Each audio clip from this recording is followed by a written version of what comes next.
నారాయణపేట నియోజకవర్గం దామరగిద్ద మండలం పిడెంపల్లి గ్రామం రైస్ మిల్ నుండి పిడెంపల్లి విలేజ్ వరకు 3 కిలోమీటర్లు రోడ్డు గుంతలమయంగా ఉండడం జరిగింది. గత ప్రభుత్వాలు కూడా ఈ రోడ్డు విషయంలో పట్టించుకోకపోవడం లేదు. పిడెంపల్లి గ్రామస్తులు ఇతర పక్కనున్న గ్రామస్తులు చాలా ఇబ్బందులు పడుతున్నారు. మరి ఇప్పుడు వచ్చిన కాంగ్రెస్ గవర్నమెంట్ కూడా మేడం మా విలేజ్కు వచ్చిన 2 నెలల్లోపే బాగుపరుస్తామని తెలియజేశారు. కానీ వచ్చి 8 నెలలు అవుతున్నా ఎలా ఉన్న గ్రామం అలానే ఉంది. కావున తెలియజేయడం ఏమనగా గౌరవనీయులు ఎమ్మెల్యే పర్ణికారెడ్డి దయచేసి అతి తొందరగా రైస్ మిల్ నుండి పిడెంపల్లి గ్రామానికి రోడ్డు విషయంలో రోడ్డు వేస్తారని కోరుకుంటున్నామని గ్రామ పెద్దలు మరియు K Ramesh, K Mahesh, SFI గ్రామ అధ్యక్షుడు ఈ నితిన్ గ్రామ ప్రజలు కోరుకుంటున్నారు.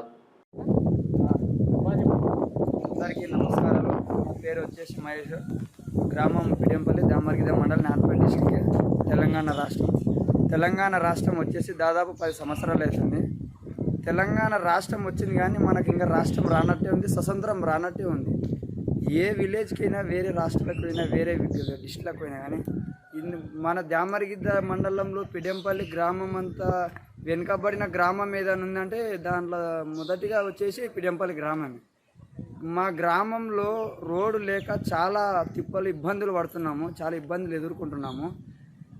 ఇలా ఈ విలేజ్లో వచ్చేసి ముసలోళ్ళు కానీ ఇతర అక్కడక్కడ వెళ్ళడానికి కానీ, బైకులు కానీ, వేరే ఇతరతర గ్రామాలు కానీ వెళ్ళడానికి చాలా బాధపడుతున్నారు. ఈ నుంచి రైస్ మిల్ 3 కిలోమీటర్ వరకు ఇదే రోడ్ ఉంది, ఇలాగనే ఉంది. రోడ్ ఇలానే కొనసాగుతుంది. ఇలా ఉండడం వలన చాలా ఇబ్బందులు పడుతున్నారు, చాలా యాక్సిడెంట్లు అవుతున్నాయి, చాలా ఇబ్బందులు పడుతున్నాము. టైర్లు జారుతున్నాయి, కింద పడుతున్నారు. గౌరవనీయులు ఎమ్మెల్యే శ్రీ పర్ణికారెడ్డి గారు మేడం గారు మా పరిస్థితిని తొందరగా తీయించి ఈ 2 నెలలనే ఒక వారంలోనే మంచి వాతావరణం తీసుకొని ఈ రోడ్డు తొందరగా పూర్తి చేయాలని కోరుకుంటున్నాము. మా పరిస్థితులు ఎమ్మెల్యే పర్ణికారెడ్డి మేడం గారు తీసుకోవాలని కోరుకుంటున్నాము. మనం ఇది తొందరగా చేయాలని కోరుకున్నాము. అందరికీ ధన్యవాదాలు.